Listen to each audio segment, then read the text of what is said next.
tribe, how you guys doing? Go ahead and hit that subscribe button. I hope you like this video. This is Marriage Bootcamp Hip Hop Edition, Season 19, Episode 4. So, we see that, you know, it's a new day, and what we see are a couple of things. The first thing we see is Mariah Lynn is just, she's kind of over it. And again, remember, they were in quarantine for 2 weeks before they even got to the show. So right now, at this point, they have been with their significant others for 3 weeks in close quarters. And, you know, it's a lot. We see that K. Michelle and Caston are not getting along. She is really stressing him out about a baby. And his thing is, listen, I don't have a problem with a baby, but at the end of the day, we're trying to work on our relationship. Why are we focusing on the baby if our relationship isn't where it needs to be? Like, we need to, like, make it make sense. So they're literally texting each other in the room because they don't want to talk out loud, because they don't want the judge, you know, they don't want Judge Tola and Dr. Ish to hear them. But, of course, child, they got the text messages, and they see what they're saying to each other. And, of course, K. Michelle is like, I don't understand why I'm not enough for you. Why don't you want me? And he's like, I want you. I just want us to work on us. And it's crazy. We see Lyrica and A1 actually having a decent conversation, but, of course, she's talking to him about, you know, well, what if we can't work it out? And what, you know, who you cheating with? But she's saying it in a nice way. Then we see Gangsta Boo and Emmett, and Dr. Ish is concerned because he said we ain't seen them fighting. And are they putting on for the cameras, or what's going on? They being real polite to each other? Is it because they're just trying too hard, or what? So he pulls them aside and he talks to them and says, listen, I don't think that you are consciously being dishonest, but I think that you're subconsciously on your best behavior because you want to act right. Because they said, no, we really, this is the most we've gotten along in a long time. Like, this is real. He said, I believe it's real, but what I want y'all to do is just be who y'all are, because I can't help you if I don't see how you fight. If I don't see you in bad times, if I don't see you not getting along, I don't know how to help you.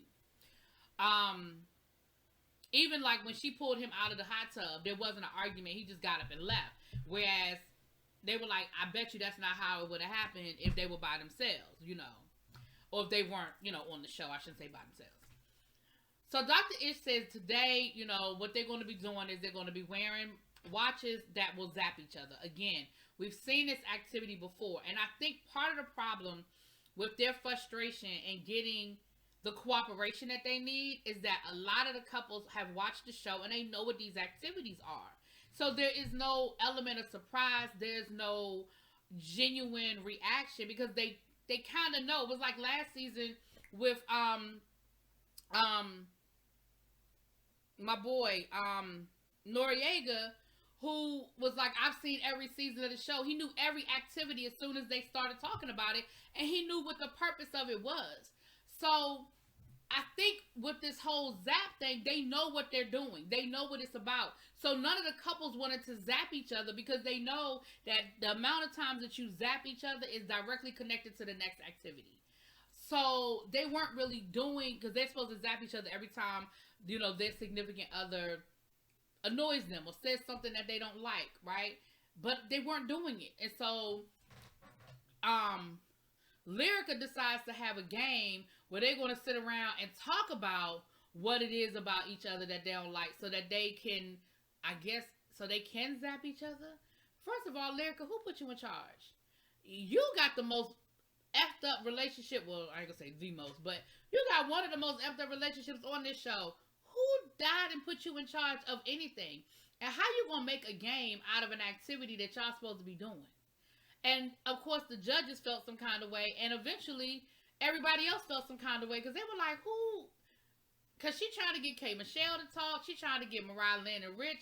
And Rich got upset and stormed off because he was like, listen, again, he's watched the show and he understands what all of this is connected together. So now he's frustrated because they're not doing it right. And they're making a game and a mockery out of an activity. And he said, like, we can't get help if we're not in it. Like, there's no way we can get help if we're not in this for the right, you know, to do it correctly. So, K Michelle ended up talking to Caston. And basically he's saying like, she's like, well, do you want to be with me? Do you want to make this work? And he was like, I don't know. Like, I don't know. And we find out that they have actually been going through the surrogate process. Like, he has literally been flying out to lend his sperm while she's been going through in vitro to have a child. So his thing is, it's not that I don't want you to have a child, but Dr. Ish was like, but do you want to be with her? He was like, well, we could co-parent. He was like, see, that wasn't my question. My question is, do you want to be with her?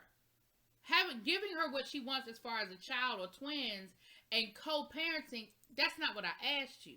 And so it seems like maybe he's not ready for the full commitment, but because he loves her, he wants to give her the baby. But I guess his thing is, listen, we both make enough money and we got a good foundation that we could probably make it work if the relationship doesn't work, which isn't what she wants. She wants the whole kit and caboodle. Remember, she wants the whole fantasy, the whole white picket fist fantasy.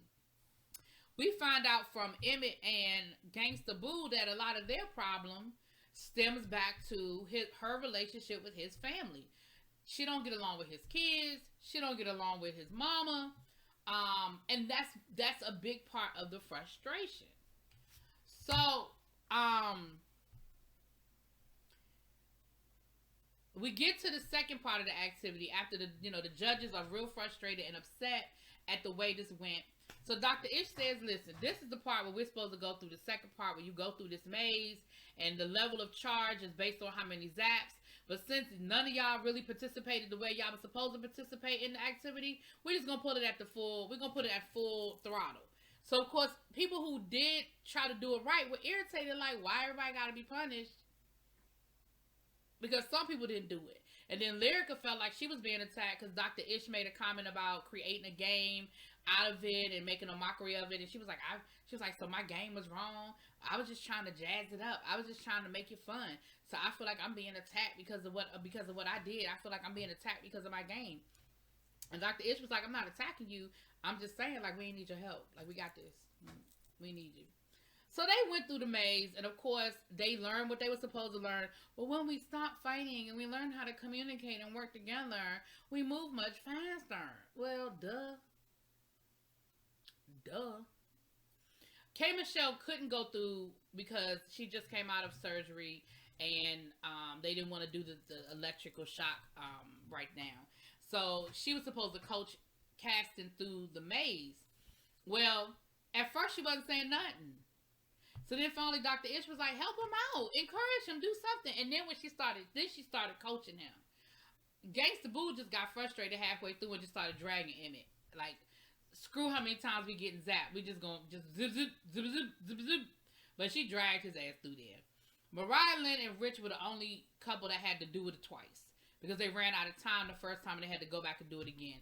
And again, Rich was like, because I like to take my time and go through things, which of course goes directly to their relationship. Y'all been messing around for 10 years. What more do you need, Rich? Either she's the person or she's not.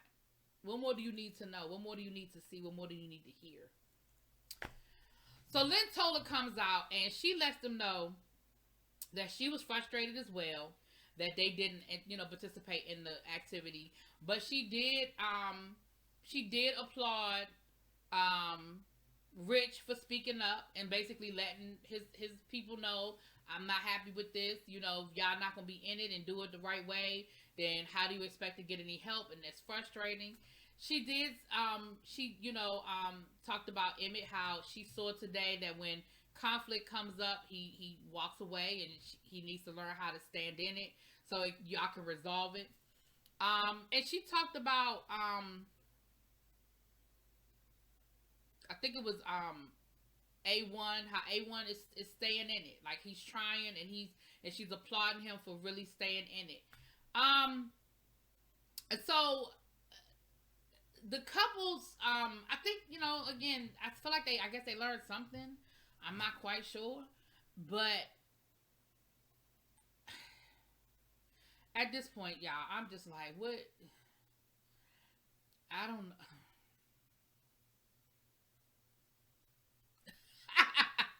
Anyway, anyway, that was kind of what happened. That was the episode. Y'all let me know what y'all think. Drop it in the comments. Peace.